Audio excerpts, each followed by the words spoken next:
মানুষের শরীরের সাথে মাটির প্রচণ্ড মিল আছে, প্রচণ্ড মিল আছে মানুষের শরীরের সাথে মাটির। আমরা যা খাবার খাই সব মাটি থেকে আসে, যা আমাদের পেটের মধ্যে ঢুকতেছে। এমন কোনো খাবার নাই যেটা তুমি মাটির সংস্পর্শ ছাড়া তৈরি করতে পারবা, আলোর সংস্পর্শ ছাড়া তৈরি করতে পারবা, পানির সংস্পর্শ ছাড়া তৈরি করতে পারবো, কিছু নাই। বলো কই আমি গরুর গোস্ত, তো গরু কি খায়? ঘাস খায়। ঘাস কোথায় হয়? মাটিতে হয়। কোনো খাবার নাই পৃথিবীতে যেটা ওখান থেকে আসতেছে না।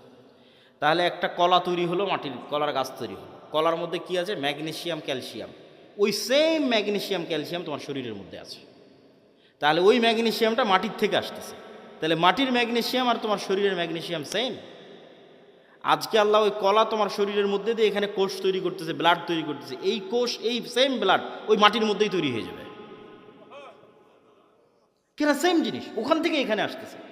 শুধু আল্লাহ এই শরীরের উপযুক্ত করার জন্য গাছগুলোকে তৈরি করে দিয়েছে, যাতে সরাসরি মানুষ মাটি খেতে পারবে না, ওখান থেকে ওই মাটির রস শুষেনে যে কলা হবে সেটা মানুষ খেতে পারবে, ওইটা রস শুষেনে যে আম হবে সেটা খেতে পারবে। কিন্তু ওই আমের মধ্যে যে ভিটামিন আছে ওই ভিটামিন মাটি থেকে এসেছে, ওইটা আমার সেম শরীরের মধ্যে আছে। তাহলে আমার শরীরের মধ্যে যা যা আছে তা মাটিতেও আছে। তাহলে মাটিতে সেল তৈরি করা মানে শরীরের কোষ তৈরি করা, মাটির মধ্যে কোষ তৈরি করা, মাটির মধ্যে ব্লাড তৈরি করা, এটা অনটুর ব্যাপার, সেকেন্ডের ব্যাপার।